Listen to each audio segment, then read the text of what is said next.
cocktail de folklore. J'ai d'abord le plaisir d'accueillir l'Espagne, la Ciudad de Séville. Alors, on peut déjà les applaudir, hein, ils sont là, ils étaient très en avance, toujours aussi bien accueillis par le Henri Salem Blues Band. Et puis, on attend nos amis basques. Alors, vous savez que Martigues vit des travaux, donc ils sont quelque part, le portable est branché, j'espère qu'on les verra d'ici la fin de la matinée. Alors, une petite nouveauté dans ces cocktails cette année. On essaye de vous faire découvrir pendant que vous attendez un concert qui aura lieu cet après-midi. Donc cet après-midi, c'est le groupe hongrois Dandodrome. Et puis je vais demander, voilà, on va peut-être lui dire que les Basques arrivent.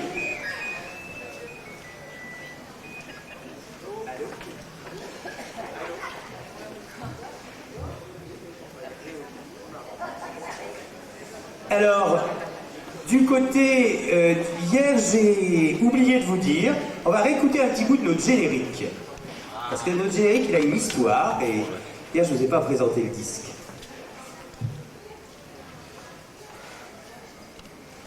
Ça, c'est les pièges que je fais aux techniciens, ils m'aiment dans ces cas-là.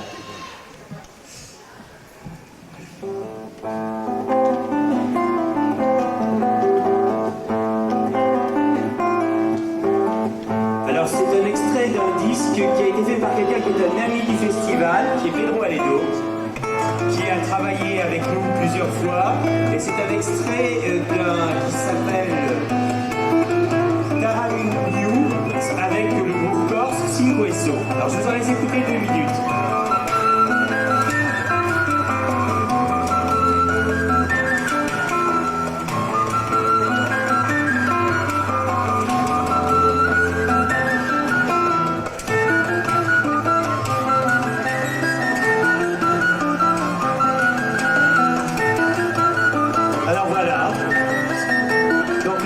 Seront là dans 5 minutes. Voilà. Alors, ben, on se retrouve. Je veux dire que c'est presque une histoire d'amour entre nous. Bonjour. Au moins entre le groupe et Martine. Bonjour, merci pour cette conférence. Alors, je m'appelle Marta Carrasco. Je suis de l'Espagne, de Séville. Je m'excuse parce que je parle français mais pas bien. Alors, je vais vous présenter le membre du groupe, Bernard. Peut-être simplement, d'abord, moi je vais te présenter toi. Martha, rappelez-vous, un cocktail en 93, Martha était là, à peu près à la même place. Oui. Et Martha, elle a une particularité. Alors, qu'est-ce que tu fais dans la vie? Oui, je suis journaliste et je fais la critique de danse à un journal à Séville qui s'appelle ABC. Et aussi, je fais des études d'histoire de la danse. Et je suis professeur de l'école de flamenco à Séville sur l'histoire de flamenco, mais l'histoire de la danse flamenca. Bon, alors... Voilà, donc on situe. Au fur et à mesure que le groupe interviendra, on aura les noms des gens, comme ça ira au fur et à mesure qu'on les fera intervenir. Alors, hier soir, on était sur la scène du canal. Vous nous avez présenté 3 extraits de danse, je crois. Hier soir, oui, on a fait tanguillos et tangos. Oui. Ce sont deux palos. Palos, c'est différentes manières de flamenco. Allez, on y va, on leur demande, on commence. Palos, vous avez...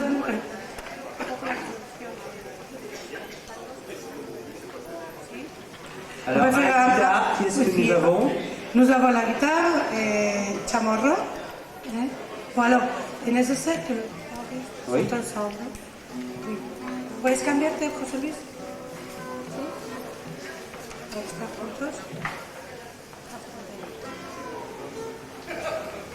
Bon, les tangos sont pas les tangos argentins. Bien sûr, le tango est un palo flamenco de Cádiz, d'une ville à côté de la mer.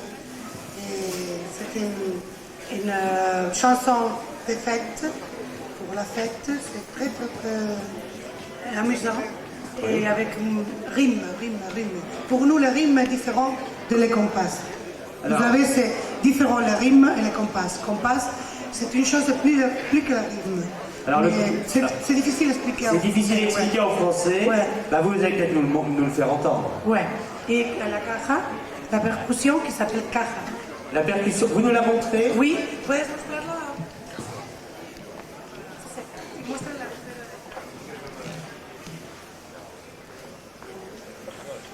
Le percussionniste s'assit sur la caja Oui. pour Taper dessus. ouais. Allez, on y va.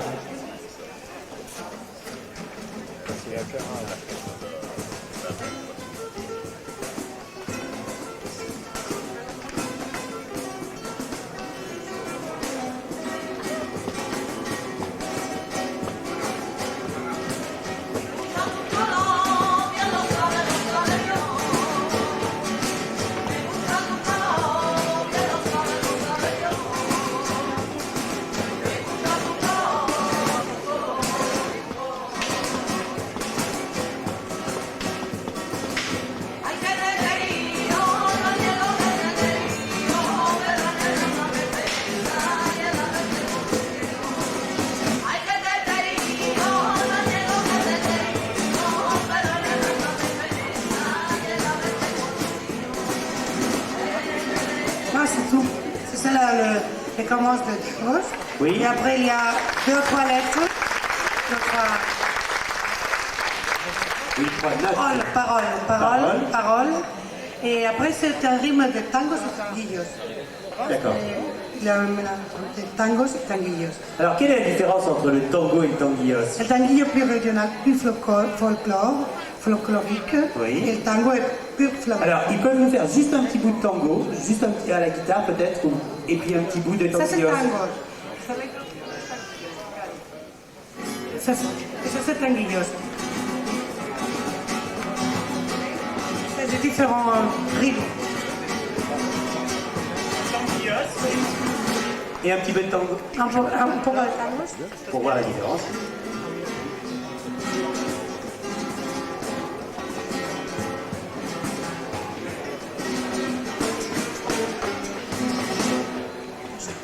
Voilà, alors c'était un accueil en musique de nos amis basques. Hein, voilà. Alors, on va leur demander de se rapprocher très vite et de surtout mettre les musiciens devant parce que c'est très compliqué aujourd'hui, Cocktail, puisque les musiciens du chœur basque, du groupe basque partiront en cours de route. Voilà. Voilà.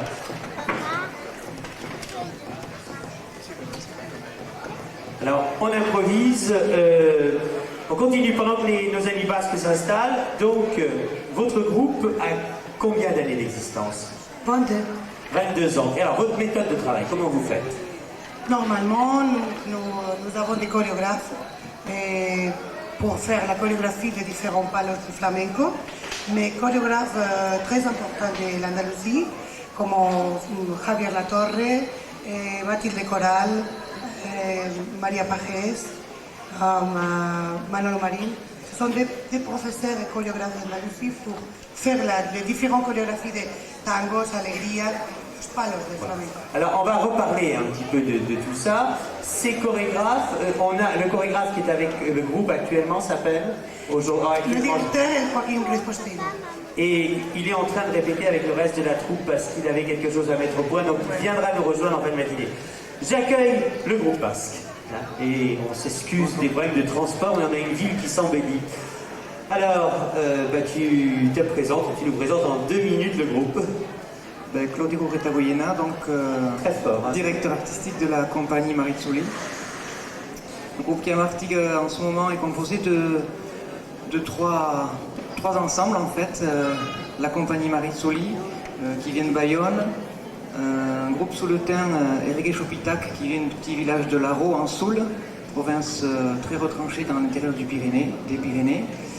Et puis l'ensemble musical Billy Garouac de Asparin. C'est un ensemble musical particulier qui est composé en banda chistou classique, on en parlera tout à l'heure. Alors, on va traverser les Pyrénées. On va demander aux musiciens peut-être de nous faire une première démonstration. Alors, je te laisse un peu carte blanche. On a une dizaine de minutes pour que tu nous fasses découvrir. Tu n'as pas besoin de moi, tu es un grand garçon, pour que tu nous fasses découvrir qu'est-ce qui fait la spécificité de la musique basque.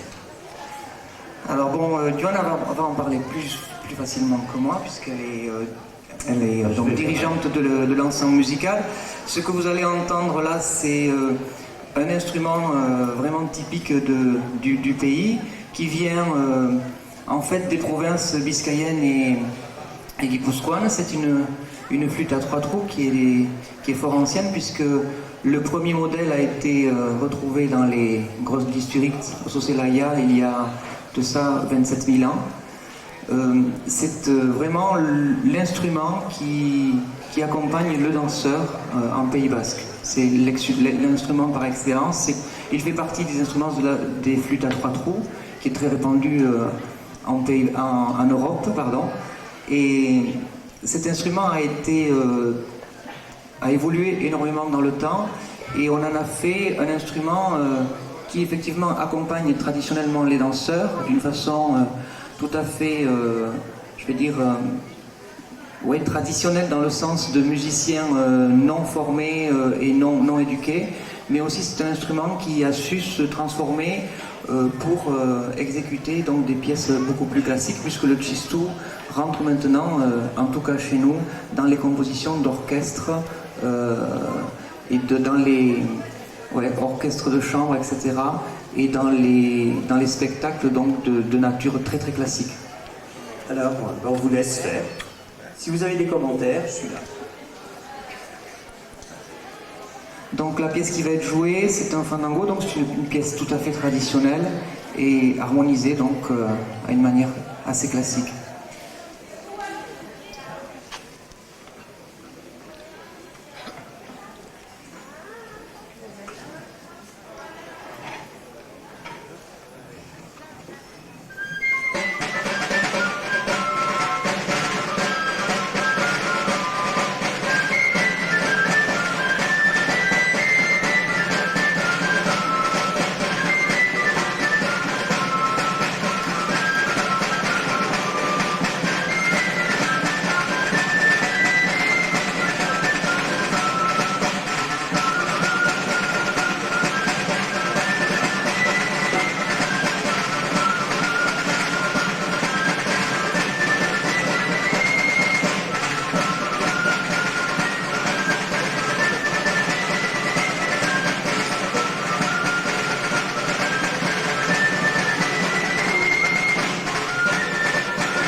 Alors, on peut les applaudir très fort. Au passage, j'ai oublié de vous dire que vous avez vu fleurir ce matin des panneaux sur la place Mirabeau. C'est le travail d'un collège, le collège Henri Vallon de Martigues, avec leur prof de musique qui s'appelle Marc de Maria, qui est un hébergeant fidèle du festival, qu'on peut applaudir très fort.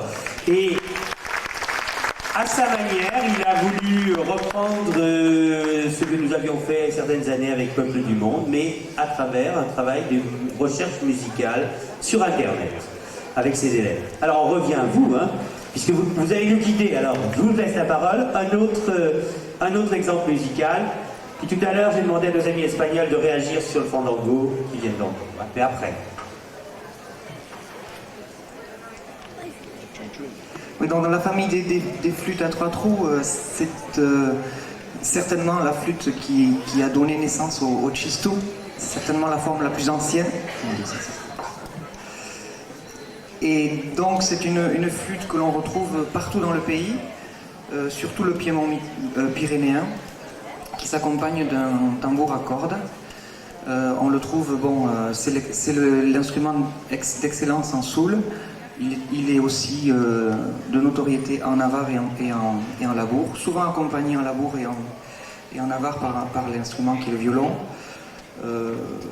C'est le même principe d'instrument, et c'est vraiment celui qui accompagne toutes les plus anciennes danses, toutes les danses en cercle, les danses en chaîne, etc.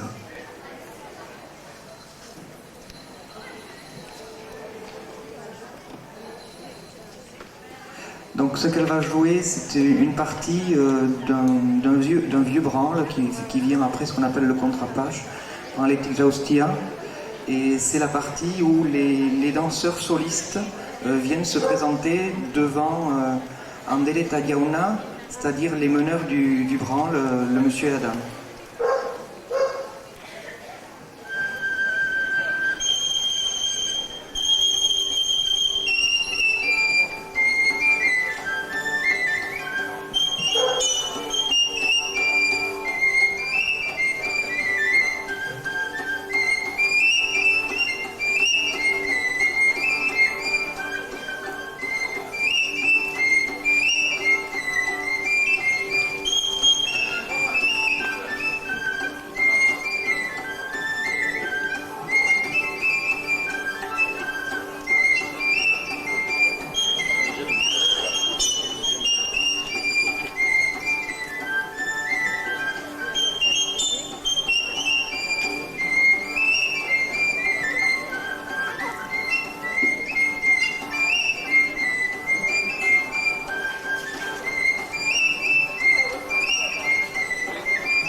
Alors, on continue sur cette promenade sur la musique basque.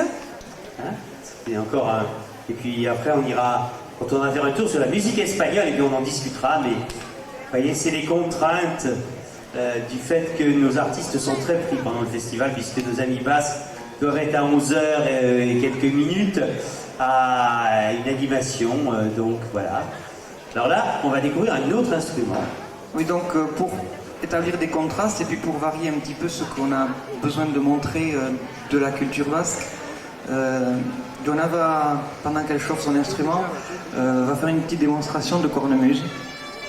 Le Pays Basque est une terre de passage, comme tout le monde le sait. Les Pyrénées sont un passage forcé de nombreuses invasions. Et les Basques sont réputés pour avoir, dans leur tradition, regardé d'abord ce qu'il y avait chez les voisins, et puis aussi regarder et s'être imprégné de ce que les gens qui étaient de passage, notamment les morts, etc., ont apporté. Et nous avons des instruments tels que, qui sont de la famille des cornemuses, tels que l'alboca, qui est un instrument qui est conçu comme une cornemuse avec un bourdon et puis un autre pied, si je veux dire entre guillemets, qui permet de faire la mélodie. Mais il n'y a pas de poche, c'est un instrument que l'on joue en soufflant continuellement. C'est-à-dire que quand le musicien va souffler dans son instrument, en même temps il va respirer. Donc il y a tout un apprentissage, notamment avec un verre d'eau et une paille, pour avoir le souffle continu. Donc ça fait partie donc, de la famille des cornemuses, ça fonctionne exactement pareil, et c'était uniquement pour établir les contrastes entre les flûtes, les choses vraiment très typiques, et puis les choses qui se sont déposées chez nous et que l'on a adaptées à notre goût. C'est une forme de cornemuse qui ressemble beaucoup à la cornemuse roumaine.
peut l'applaudir très fort. Alors c'est très bien, vous voyez.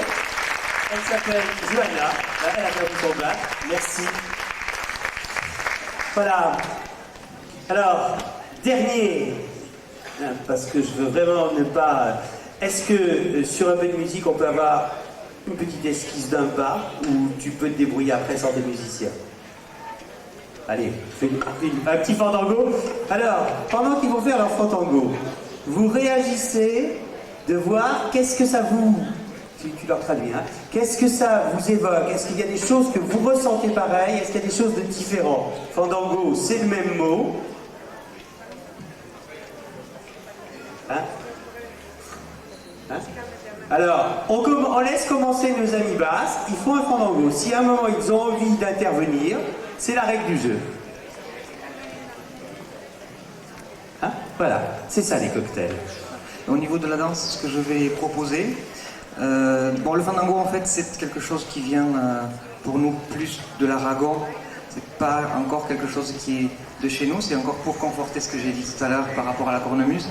C'est quelque chose dont on s'est inspiré et que l'on a fait rentrer dans nos traditions. Et en fait, c'est une danse qui nous rend célèbres un peu partout parce que plus ou moins tous les gens ont toujours déjà entendu au moins le mot et cette notion de danse. Donc pour nous, c'est une danse de couple dans laquelle, contrairement à l'apparence, il y a beaucoup de relations entre l'homme et la femme.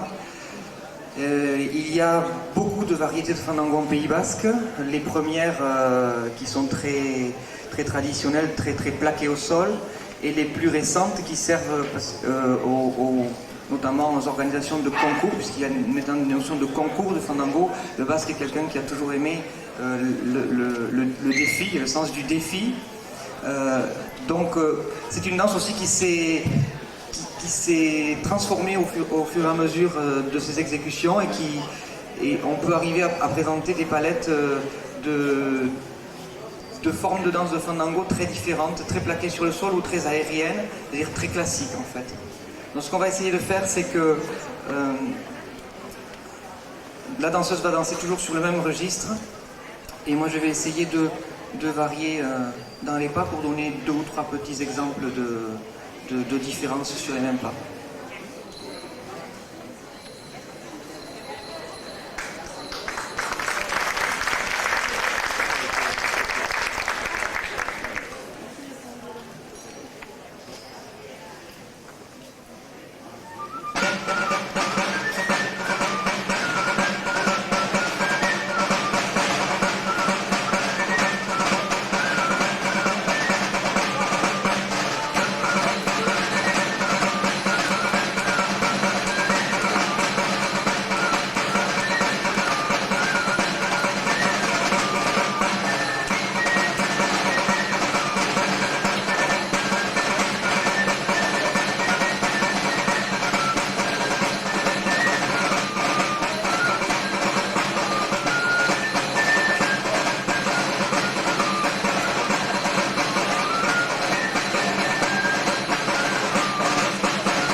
Merci. Alors, un petit commentaire. On va se respirer, peut-être. Non, comme j'ai dit tout à l'heure, ce qu'on essaye de faire, c'est de montrer on va dire les premières prémices du fandango qui sont les plus anciennes, qui sont très au sol, très lourdes. Et les dernières qui sont très classiques et très enlevées, et pour laquelle la musique a ralenti énormément, parce que les danseurs ne peuvent pas exécuter des choses d'amplitude et très très en l'air aussi rapidement que quelque chose qui est ancré dans le sol. C'est un peu le même principe que toutes les vieilles danses, et les Africains sont là pour nous le rappeler. Ils sont très vifs et très forts parce qu'ils sont dans le sol. Alors, merci. Fandango, on salue très fort. Ils peuvent aller à leur animation. On les remercie, on remercie les musiciens. Alors, vous avez dit Fandango. Alors, racontez-nous, vous, de l'autre côté. Bon, je vais expliquer dans un premier moment qu'en Andalousie, il y a deux manières de faire différents les fandangos. Parce que le fandango flamenco est différent de le fandango régional. Parce que la première notice de le fandango en Espagne, c'est le livre de 1456 qui s'appelle Historia de las danzas altas y bajas d'Esquivel Navarro. C'est un livre qui parle sur le fandango, mais comme danse populaire, comme danse qui fait le peuple dans la rue. Et après, au XVIIIe siècle, est commencé la première notice sur le fandango flamenco. Il y a beaucoup de fandango flamenco, ça dépend de la ville. Fandangos de Calaña, fandangos de Valverde, ça dépend de la ville et c'est différent. Pour nous, si je vis ce fandango de les copines du Pays Basque, je crois que c'est una jota. Pour moi, c'est una jota. Jota fandango, ça c'est. Mais pour moi, je vis un fandango et elle a fait elle danse à relever, toujours. Et toi, tu as dansé avec des talons. Et bon, nous dansons avec un autre soulier, tu sais. Parce qu'en Espagne, la danse perd le soulier vers la mer. Tu sais, vers le... Oui, vers la mer. La danse de Levante, la danse de Huelva, la danse de Cádiz. Il a un soulier un peu comme le toi pour danser, par exemple, le fandango de Chacarra. Fandango de Chacarra, qui sont un fandango les femmes tapadas. Tapadas, c'est que les femmes portent comme ça. La jupe sur la tête. Oui, oui, oui. Et quand tu commences à danser, c'est l'influence arabe. Et c'est beaucoup de manières de faire les fandangos. Alors, on fera le fandango flamenco. ¿Cuál vais a hacer? ¿Cuál vais a hacer? Calaña? Alosno. C'est un fandango de Alosno. C'est une petite ville de Huelva. Parce que la terre, le principal province del fandango, c'est Huelva. Hein? D'accord? Allez. Avec la guitare seulement.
Alors vous nous montrez un petit peu au niveau des pas maintenant, au niveau de la danse, que ça peut...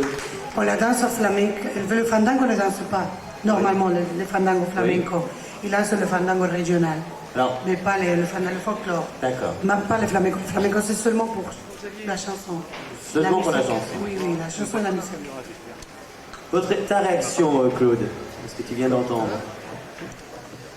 Mais, de toute façon, pour nous, c'est un rythme qui est complètement très très différent, je veux dire même carrément opposé à ce qui se passe chez nous.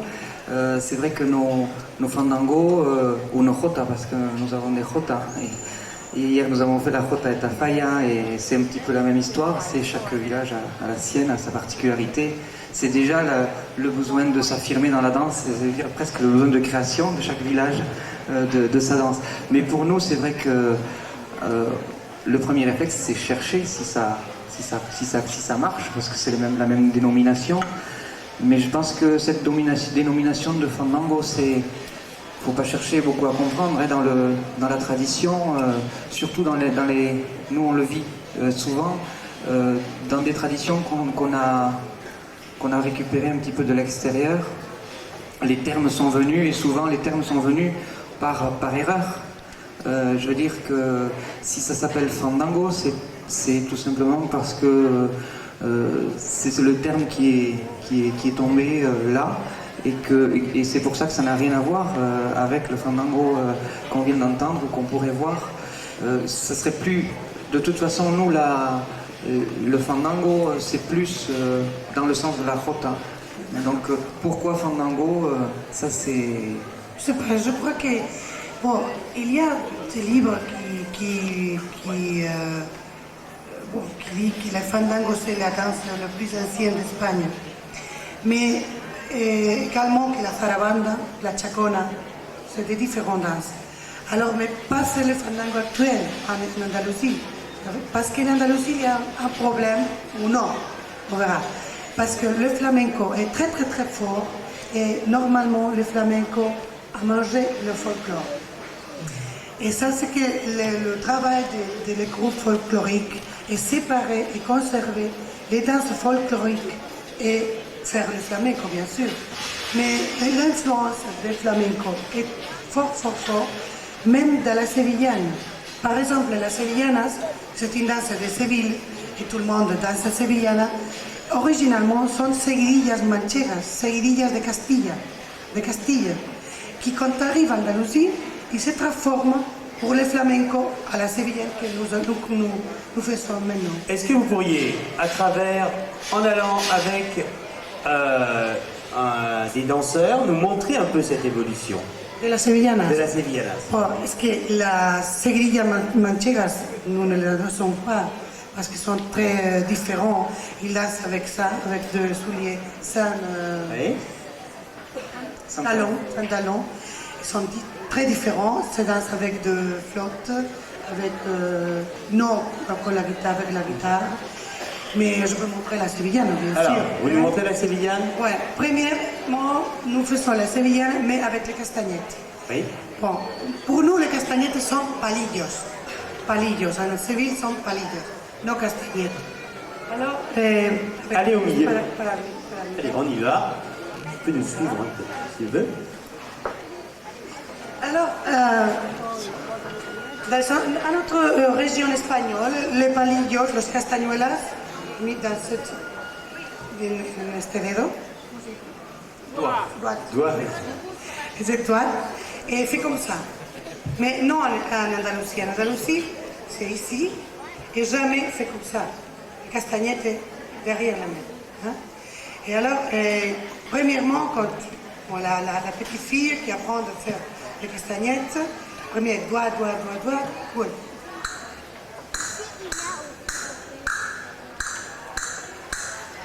Et après, la carretilla. Carretilla, c'est tout le dos.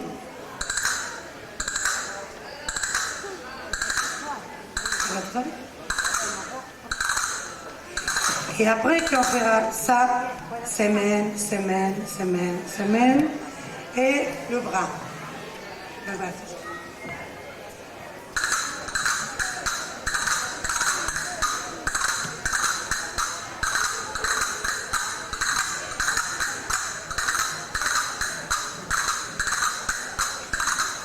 Jamais les castagnettes sera comme ça, ici.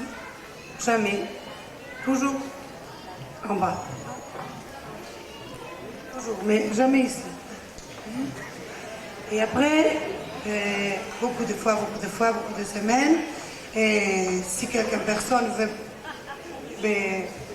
Alors, est-ce qu'il y aurait... allez, tu n'as pas envie de t'essayer Oui. aux castagnettes? Aïe, aïe. Allez, allez, c'est ça le cocktail. Voilà. Parce qu'il y a castagnettes, palillos de mujeres et de femmes et d'hommes. Oui. Alors, je pense que là, on a eu un superbe cours sur les castagnettes. Hein. Dans nos archives, ça sera un grand moment.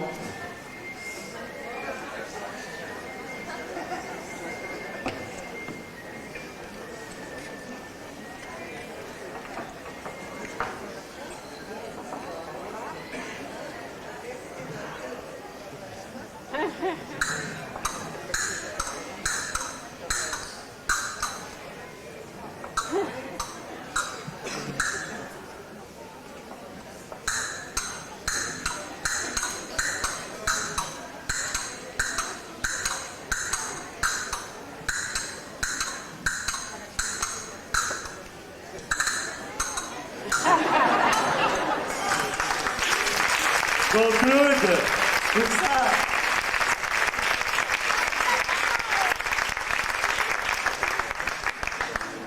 Alors, Non, 3 à 4 semaines sera c'est bon. professeur. Donc tu me prends en stage. Alors, on continue un petit peu nos explications. Hein. L'avantage de Martha, c'est que j'ai pas besoin de traducteur aujourd'hui, c'est un cocktail tranquille, pas de traducteur. Ah non, mais je passe, c'est pas bien. Est-ce que vous ne la comprenez pas? Non. Au passage, si des questions pointent, hier on ne l'a pas fait, c'était le premier jour, il y a un micro. Hein. Bon, ma copine de la Pays Basque m'aide. Alors, quand elle finit la castagnette, vous avez la castagnette bien, les palillos, la première leçon et la première sévillane. La sévillane sont 4, toujours. Attention, demain j'interroge. Hein. Chaque sévillane est différente de l'autre. Chaque sévillane est différente de l'autre. Première, seconde, troisième, quatrième. Hein? Et chaque sévillane a 3 temps différents. Hein? Alors, on va faire première, le passe de la première, la sortie. Non.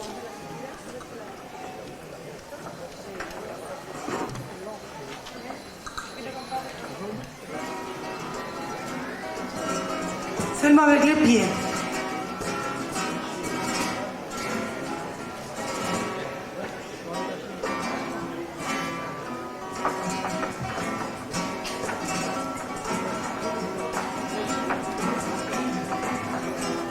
Premier tome de la première sevillana. Second de la première.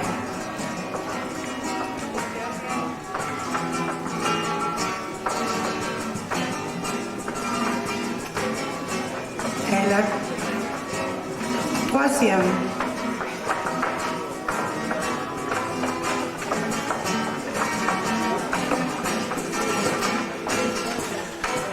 Bon, alors c'est ça la première sévillane. Et alors il y a encore 3. Et bon, alors on va danser toute la sévillane. Et vamos a hacer las 4. Et jusqu'à la 4e avec los palillos et avec le bras. C'est important pour la danse espagnole, la colocation des hommes et des femmes. Parce que jamais on peut danser comme ça. Vous avez dansé comme ça? Non. C'est très important ça. Les faces, le corps, tout, la colocation. Mais pas en colocation comme les ballets. C'est recte, c'est les lignes. Non. La colocation espagnole est un peu plus chambre.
Tu verras que la deuxième est différente complètement de la première.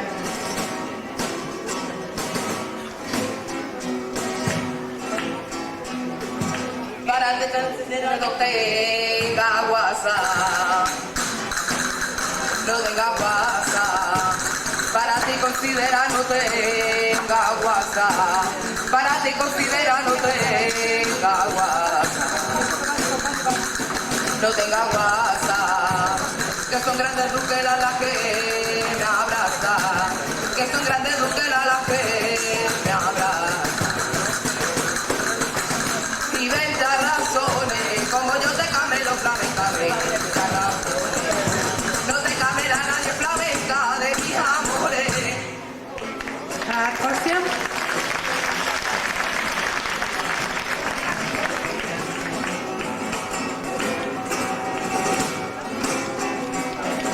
Para ti considera no tenga WhatsApp. No tenga WhatsApp. Para ti considera no tenga WhatsApp. Para ti considera no tenga WhatsApp. No tenga WhatsApp. Que son grandes duquelas las que me abrazan. Que son grandes duquelas las que me abrazan. Y 20 razones, como yo te camelo flamenca, 20 razones. No te camela nadie flamenca de mis amores.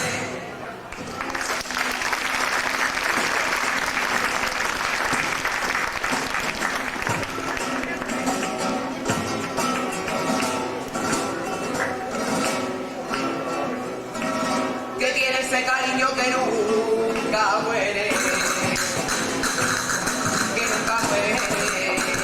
Que tiene ese cariño que nunca muere. Que tiene ese cariño que nunca muere.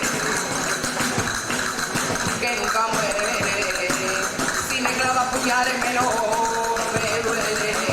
Si me clavas puñales me duele. Y 20 razones, como yo te camelo flamenca, 20 razones.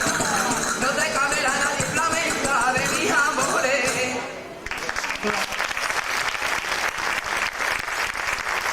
Je vous explique que la danse d'Andalousie, la sévillane, c'est une danse d'un homme et une femme qui sont ensemble. Et ensemble. Et alors, c'est très important parce que jamais on peut perdre le cieux de l'autre. Et c'est une danse, nous disons roneo. Je ne sais pas comment dire roneo en français, mais c'est quand une fille veut un garçon, alors... Ah oui, on est toujours dans la séduction, hein, on s'en sort pas depuis hier. Ah, et on a eu un bel exemple avec le tango hier. Et bon, jamais... Excusez-moi.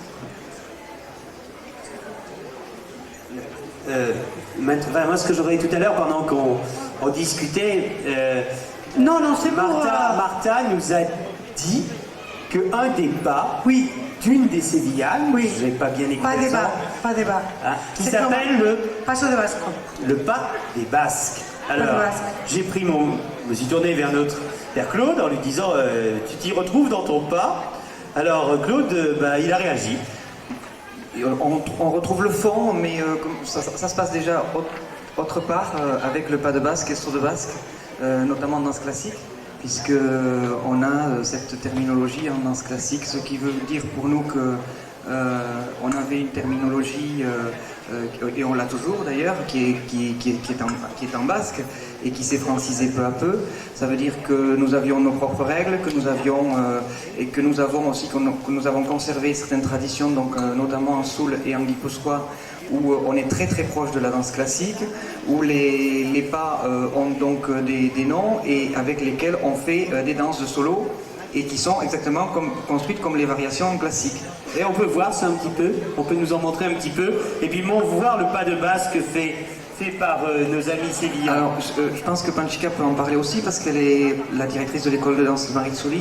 Elle est professeure de danse classique, donc elle est très bien placée pour en parler.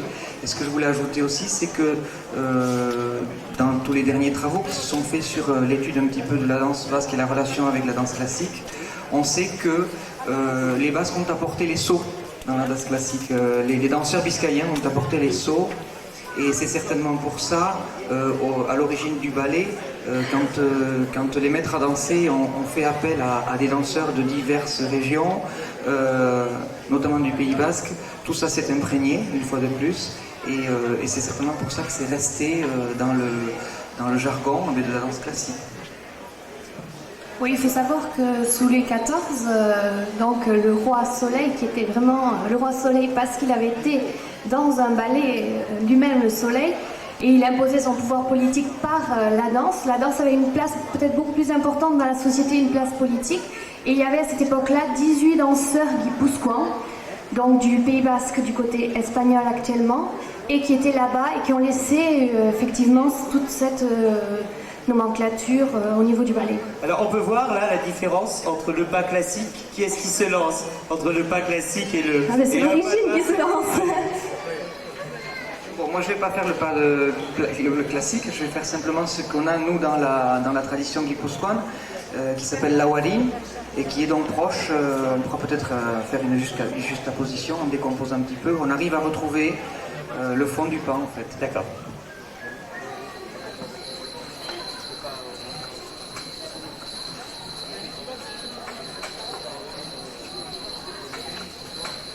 C'est très proche en fait parce qu'il y a un transfert de poids du corps. Hein, pour être un peu... On peut voir le pas basque c'est du côté sévillan.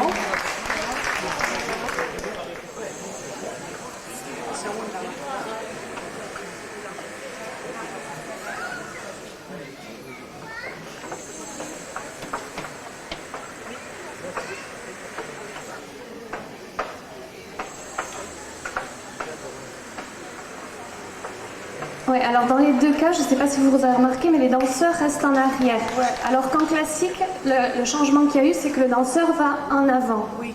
Hein, le pas de base. Et à l'école Bolera du XVIIe siècle en Andalousie, les danseurs derrière. Oui, avance un peu. Oui. Voilà, vous voyez, la chance d'avoir des spécialistes, on peut les applaudir là.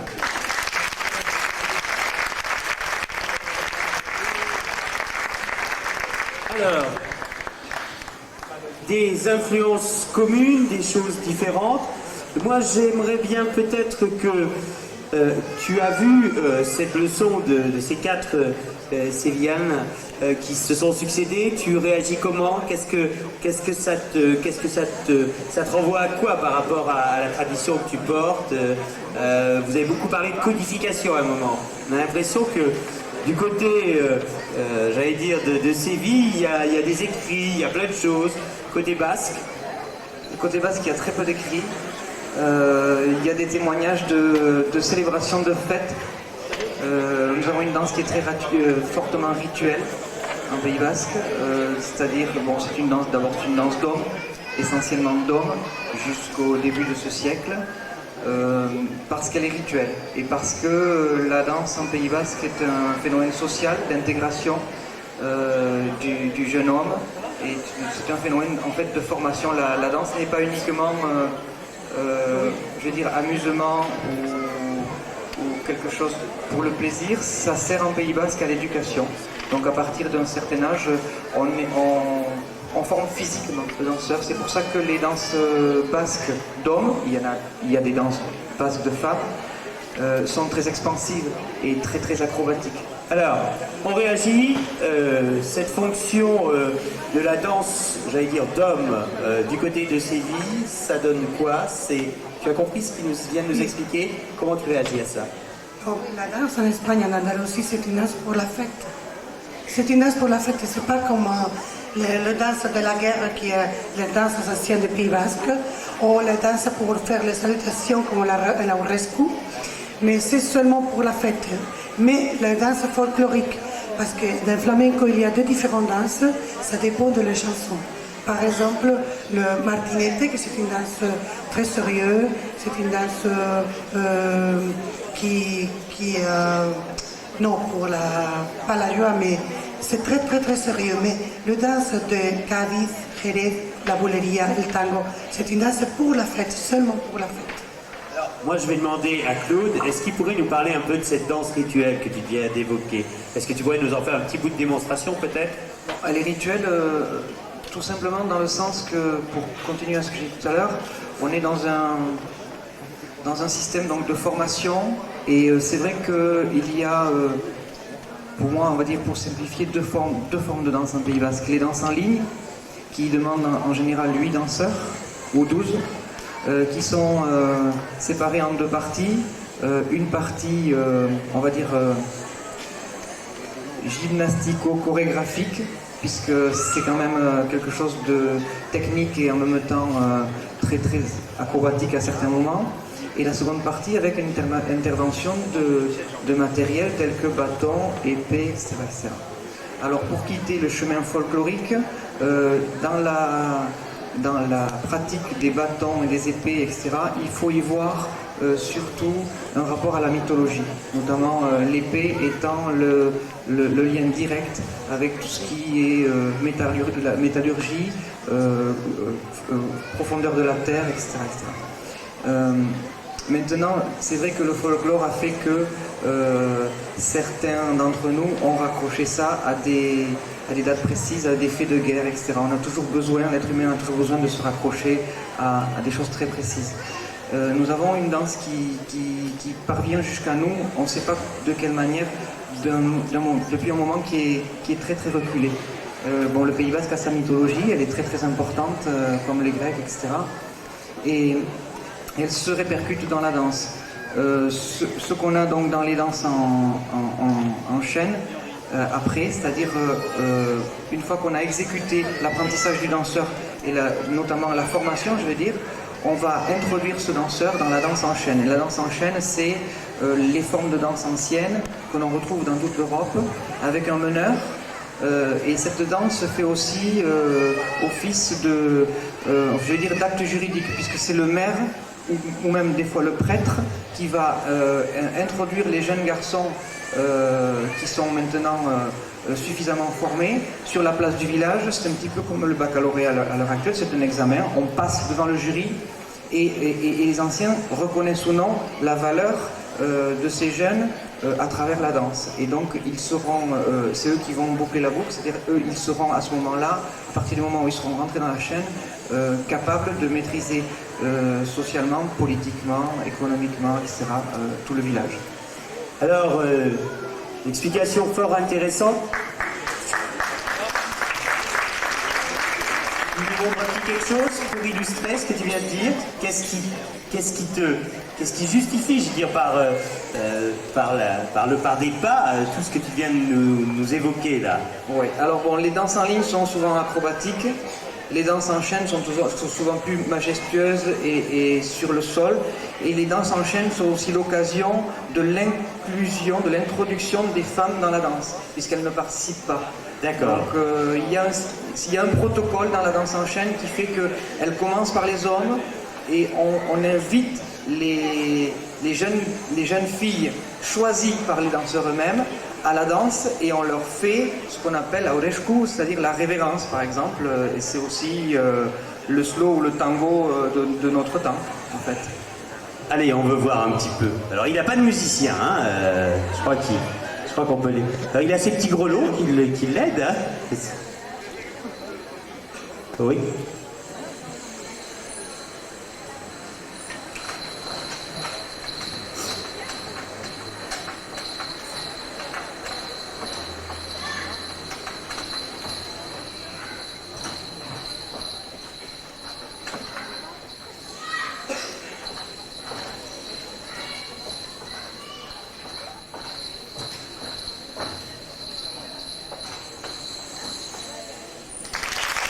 Alors j'avais Martha à côté de moi qui chantait, c'était amusant. Alors, côté Séville, les garçons, on leur demande de telles performances? Non, pour les garçons, Séville, non, il n'y a pas une danse comme les danses basques, parce que Pays Basque, les danses sont normalement des hommes, et après des femmes, mais normalement, originalement, sont des hommes. Et en Andalousie, au contraire. Les danses des femmes et après des hommes. C'est l'incorporation des hommes, C'est après de les femmes. D'accord. Pour une fois, les femmes est première. Alors pour une fois les femmes, ouais. C'est peut-être pas tout à fait le pour une fois, on est en Méditerranée quand même. On revient un petit peu. Est-ce que tu pourrais demander à une de tes danseuses de nous montrer, je veux dire, là, ils viennent nous faire une espèce de performance, ce qu'il a quelque chose d'un petit peu d'abouti, d'aller jusqu'au bout d'une performance. Est-ce que tu peux demander à une de tes danseuses de nous montrer ce que ça peut être une performance? Oui, bon, alors je vais expliquer qu'en Andalousie, il y a 4 manières différentes de danse. Ces 4 manières différentes, l'école Bolera du XVIIe siècle, qui est avec l'école classique, mais une école classique andalouse, pas une école classique traditionnelle. Et alors, avec le même pas, parce que c'est le pas de bas, il y a beaucoup de choses égales que l'école classique, parce que l'école Bolera du XVIIe siècle a une grande influence française et italienne. Et alors, le classique espagnol, avec de musique de Falla, Turina, Albéniz, des autres compositeurs. Alors, le folklore, qui est le Verdiales de Málaga, sont complètement différents à la Jota de Silex de Granada. Et je voulais avant dire que votre merveilleux compositeur, Maurice Ravel, a fait le boléro de Ravel avec le compas, le rythme d'un fandango de Granada. Il a connu quand il est à Granada avec Falla. Vous savez? Voilà, alors voyez. C'est le rythme.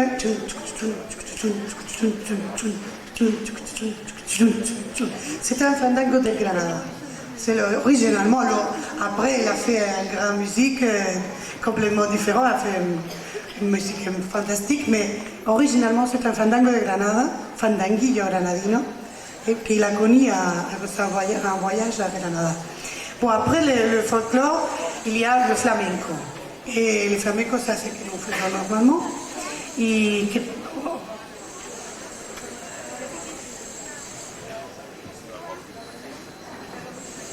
Bon, on va faire une petite danse, un petit morceau d'une danse de fête, festera. Pour nous, c'est festera, je ne sais pas en français. Et oui, mais un petit morceau seulement. Si, avec l'homme. Pour une fois, l'homme. Pour une fois, l'homme.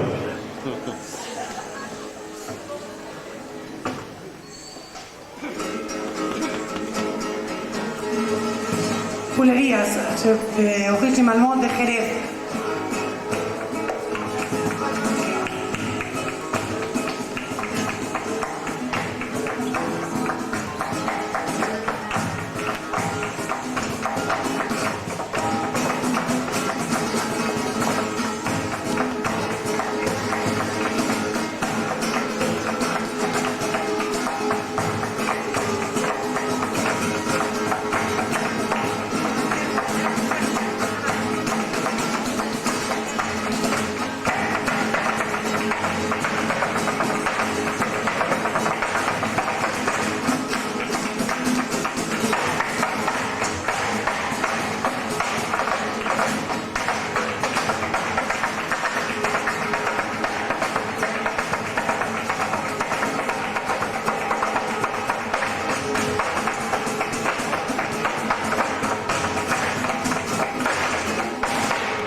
Il a fait comme qui t'appelles Claude. Excuse-moi. Il a fait la même chose avec le talon, Oui. mais regarde notre soulier, oui, la Voilà. même chose. Alors, on continue, hein, je leur tourne, moi je m'arrêterai plus, là on est bien, on part, on passe les Pyrénées à la vitesse grand V. Avant que j'oublie, tu nous as apporté ça, c'est quoi? Ah, tu l'avais sur la tête d'abord. Bah oui, mais on va faire autre chose d'ailleurs. tiens. Hop.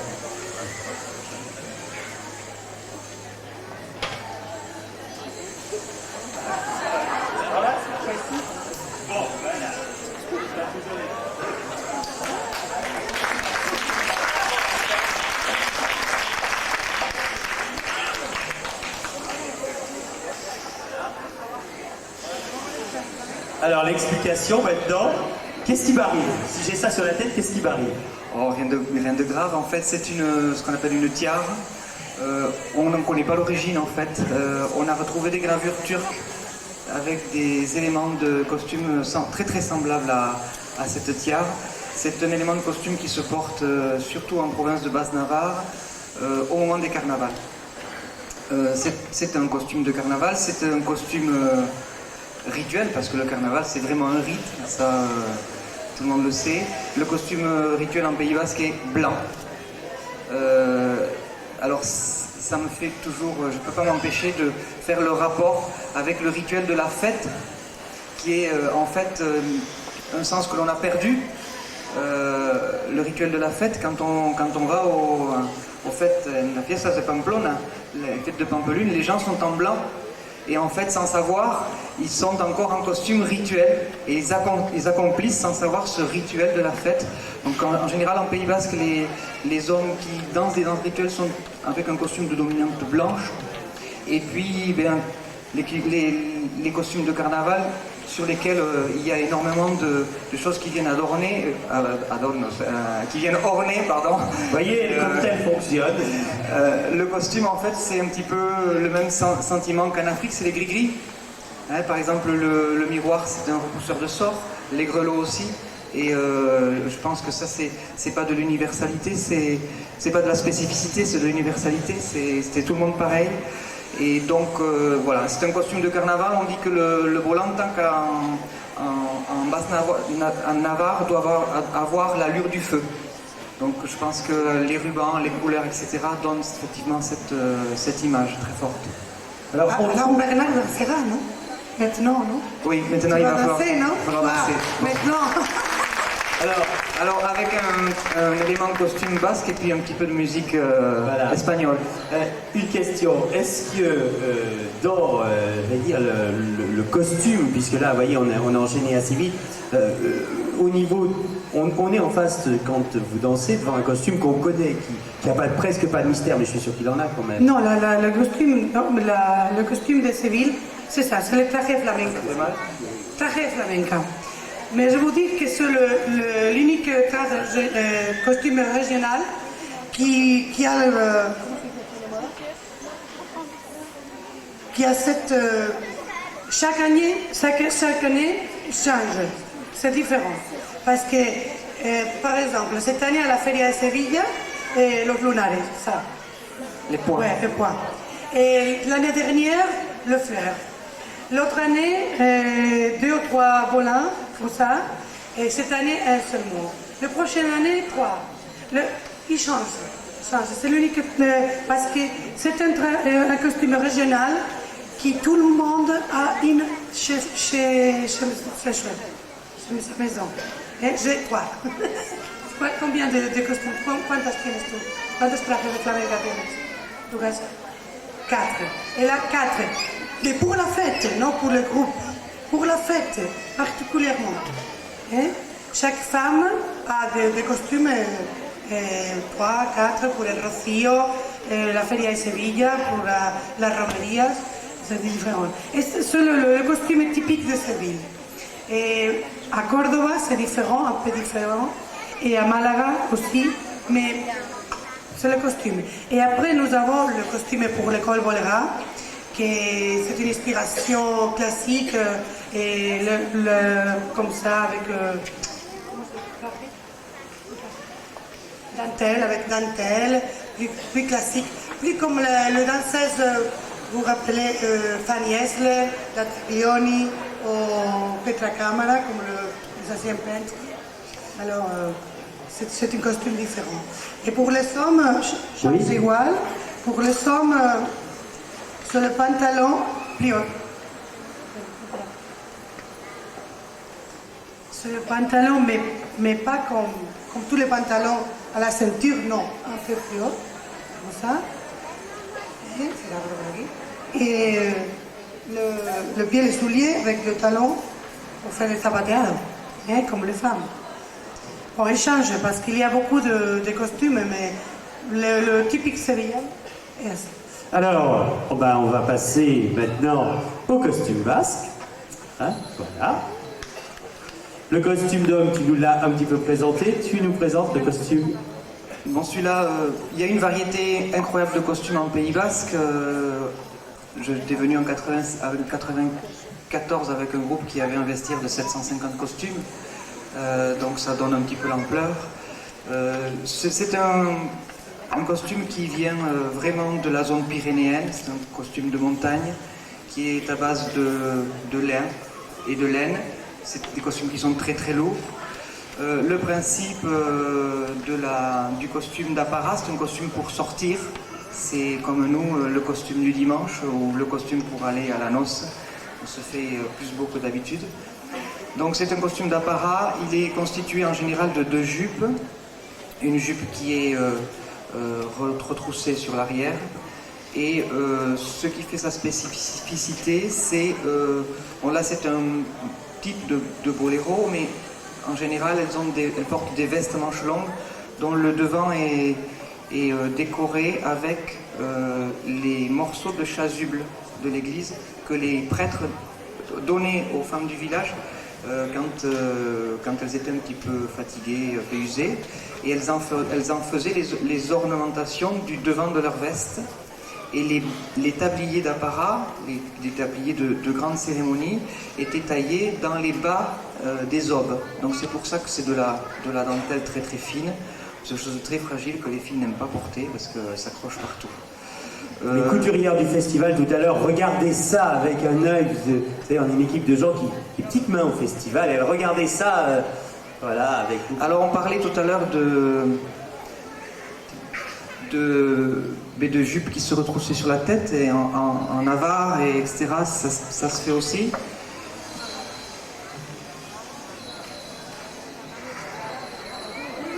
C'est la même chose que le fandango de Chacarra de Tarifa, de Cádiz. La même chose. C'est vraiment l'influence mauvaise. Mauvaise, oui. Oui. Et quand on fait comme ça, oui. C'est la même chose. Et il y a une danse qui utilise...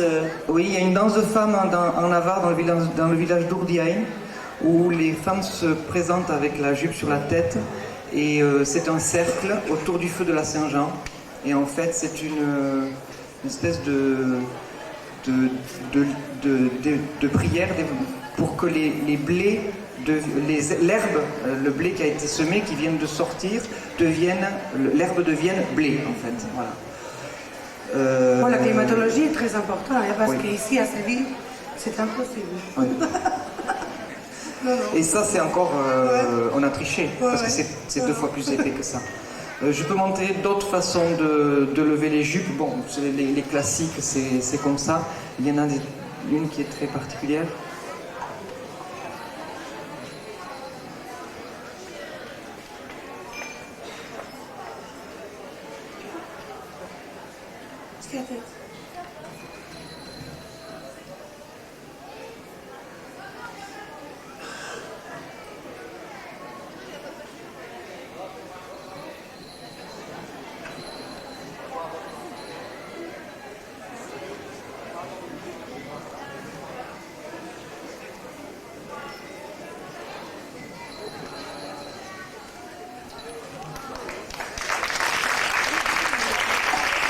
En fait, les femmes ont toujours développé, elles ont une faculté énorme d'utiliser tout ce qu'elles ont sur elles pour se rendre très très coquettes et puis surtout différentes l'une de l'autre. Ça, c'était très très important.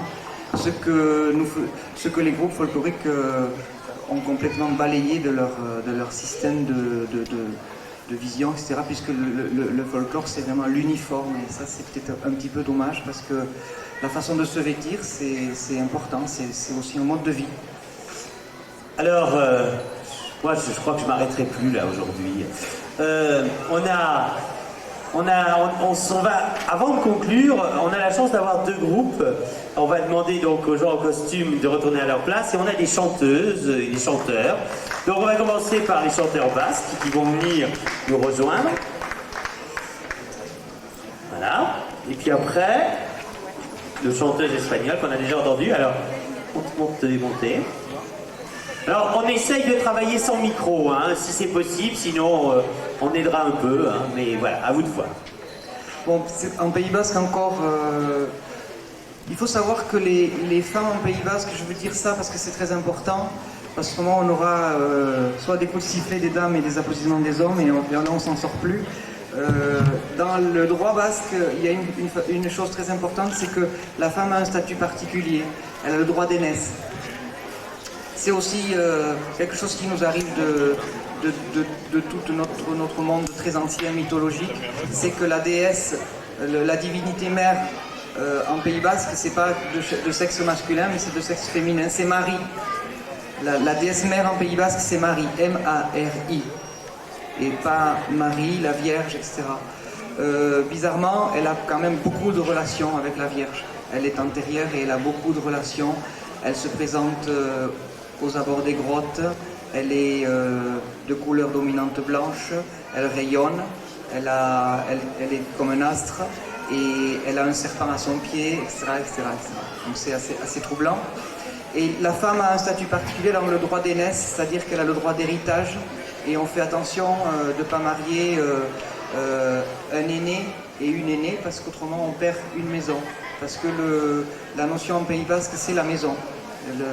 Le centre de vie est très important et c'est ce centre de vie qu'elle gère, non pas en tant que ménagère, mais c'est politiquement, économiquement, tout se passe, tout vient de là.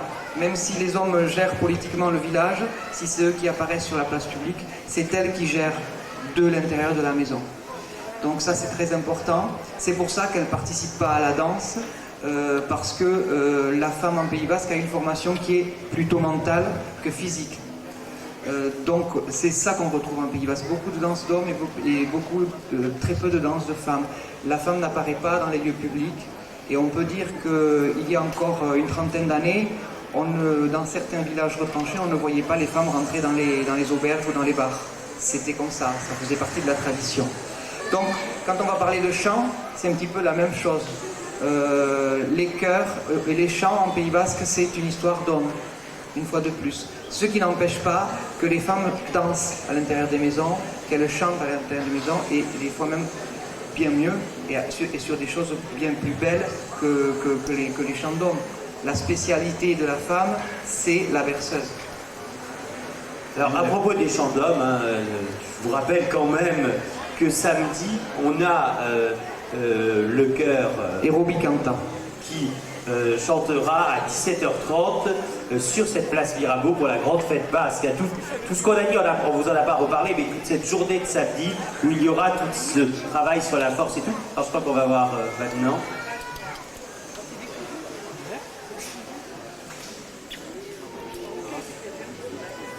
Alors bon, pour vous donner un petit avant-goût, Moena va chanter, je veux dire, un Ave Maria, Agur Maria.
Bildu egizu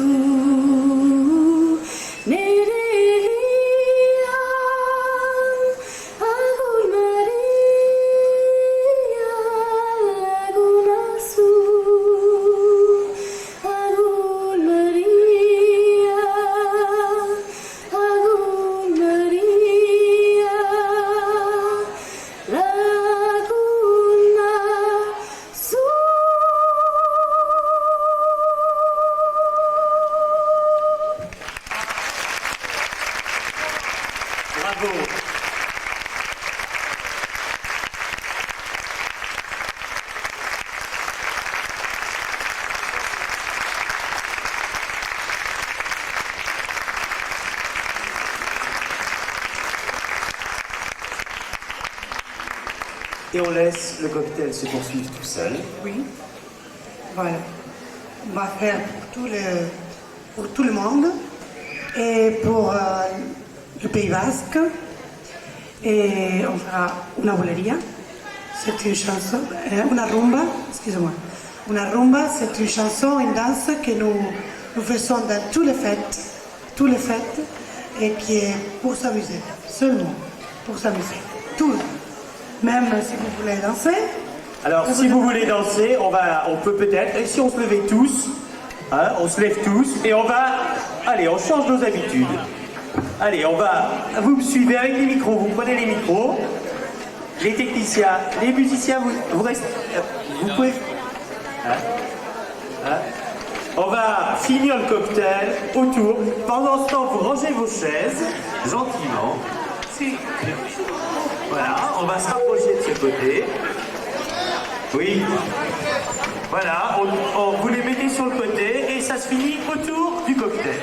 Je crois qu'à partir de maintenant, c'est comme ça qu'on terminera.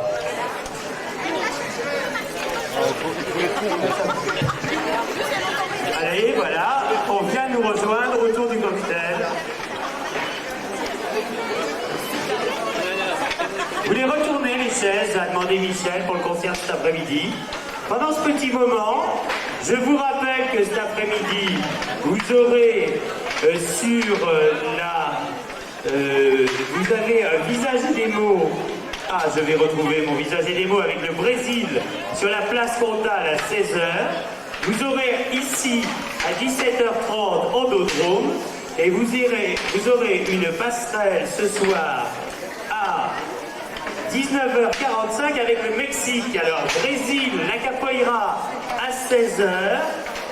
Le concert d'Endodrome à 17h30. Alors 16h c'est Place Comtal. 17h30 c'est le concert d'Endodrome, le groupe hongrois, c'est ici. Et à 19h45, une passerelle avec le Mexique. Je vous rappelle que le forum est ouvert, vous pouvez découvrir le site d'internet. Alors, c'est une nouveauté maintenant, tous les cocktails on les finira autour de la table. Allez, place à la musique espagnole qui nous invite. Merci à nos amis du Pays Basque, merci à Claude et toute son équipe. Il est où Claude et son équipe? Par ici, on vous veut. Ils sont où? Ah, ils sont là. Merci à Martha. On se donne rendez-vous dans 4 ans pour un prochain cocktail. Martha, Claude, 4 ans pour un prochain cocktail, d'accord? D'accord. Ok. Allez, on y va. On dirait que non. Et tout le monde est invité à danser avec eux.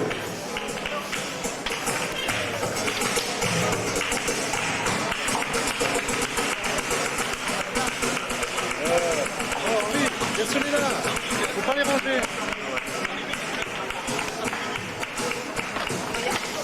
De toda la gente que hay aquí, ¿quién me dice a mí que la luna no es una mujer? Porque yo juraría que sí. Dime quién me puede asegurar que eso es verdad. Yo no gano nada con mentir. Yo la vi toda desnuda en el mar. Tiene una sonrisa que brilla en el agua y su piel morena como una gitana.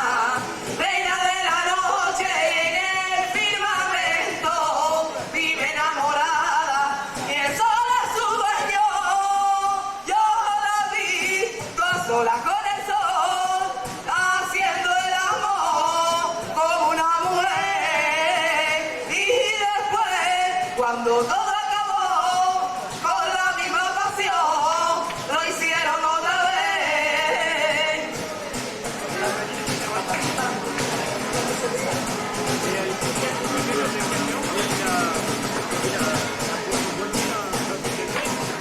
La otra noche la quise besar, la invité a bailar y la luna me dijo que no. Por favor que la dejara en paz. Le llegué a pedir su dirección y me contestó que vivía muy lejos de aquí y que era feliz por su amor. Tiene una sonrisa que brilla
artistes l'honneur de déguster le cocktail. Voilà, on invite tous les artistes. Merci à tous, merci à la technique, merci à l'équipe de Forum des Cultures du Monde. Alors, ce soir, donc, le Brésil sur la place Comtal, Andodrome, 17h30 ici, et 19h45 ici, une passerelle avec le Mexique. Allez, on vous invite à boire.